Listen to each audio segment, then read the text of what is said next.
pagtakbo ng panahon, ang dating kultura ay tila nalimot na ng mga tao. Natabunan na ng mga bagong karanasan at kaisipan. Ngunit sa kabila nito, may mga bakas pa rin na nanatili, mga piraso ng nakaraan na nagpapaalala sa atin kung sino tayo.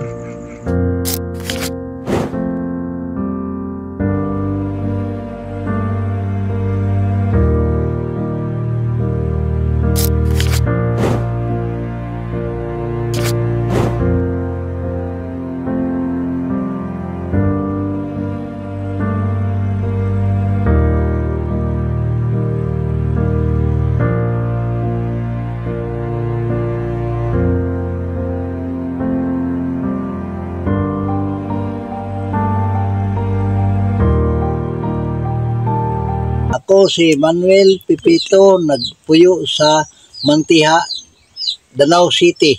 Akong trabaho sa mananggot o mag-uma. Natao sa 1954, March 27. Ang akong edad karon nag-71. Nagduong na sa 72.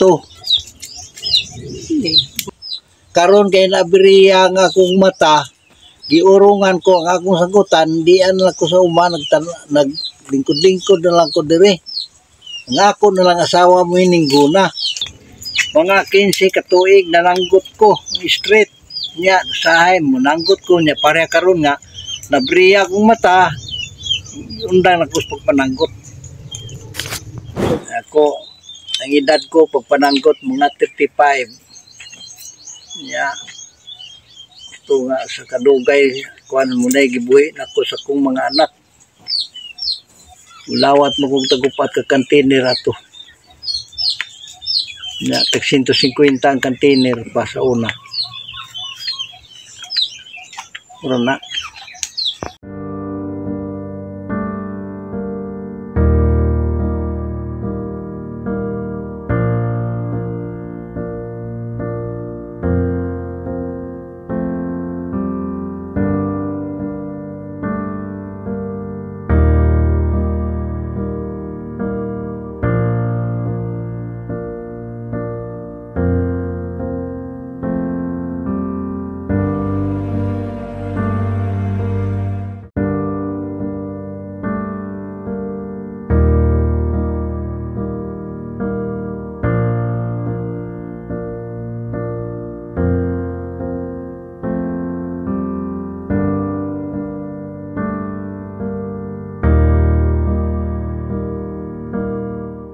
Ako si Ophelia Pipito, natao sa Kamansi, Danau City. Nya akong edad 66. March 8, 1959. Kami karon ko anami katuig 50. Iuno.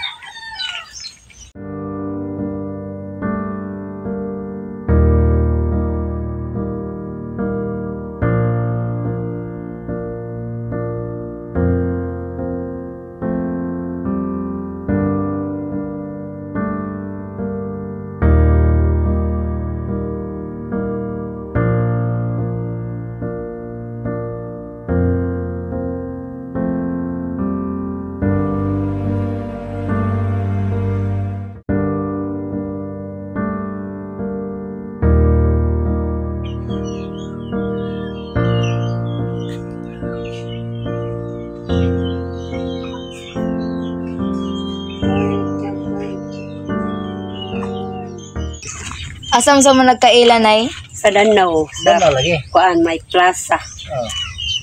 Nya, pila na unsa mo idara nagkaila? Ako kay kuan pa ko. Rag Lucy. Ikaw tay? Kuan ako, kuan ang rag 18, size to. No? Size. Nya, unsa pila edad ninyo nagminyo tay? Ya 13 na. Ako 13. Nya ikaw Ako tay? 18. Si Utso. Nana may anak tay? Oh. Pila sad ka buok? 5.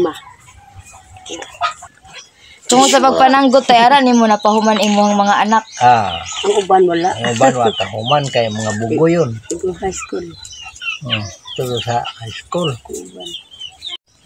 Naana siya nakahuman, nay. Si Lisa, akong kamagwangan. Ako nalanggot ko tungkol sa kong mga anak na nag-eskwela. Sa gibuhi na ako sa agi sa tuba ng akong mga anak. Karon nakalawis Ginoo, nakahuman sila kuan, karon nagtrabaho na, samtang ako nagkumauma lang.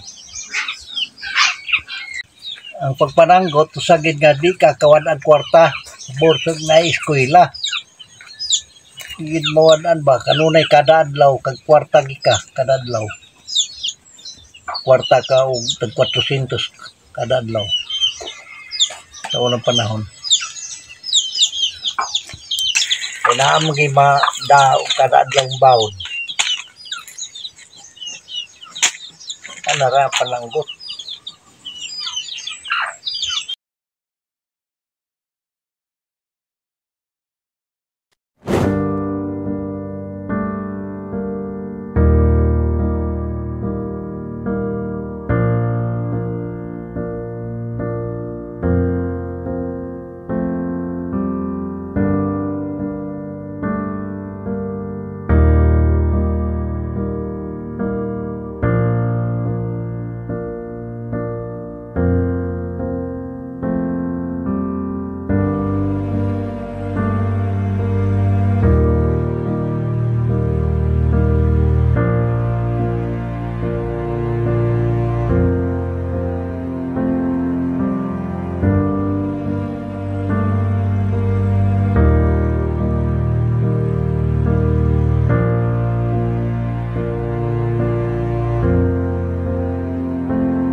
Tayo ay naiwan ng isang malalim na pagpapalaga ng simple, ngunit malalim na kagandahan ng kanilang mga buhay. Ang pamana ni tatay at nanay, tulad na walang hanggang espiritu ng tuba mismo, ay patuloy na uunlad isang patunay sa walang hanggang lakas ng pamilya at ang masayang tapiserya ng kulturang Pilipino. At bagaman nananatili ang mga hamon, ang kinabukasan ng tuba at ng mga pamilya na umaasa dito ay nananatili maliwanag, nangangako ng patunay na mayamang tradisyong ito para sa mga susunod na henerasyon.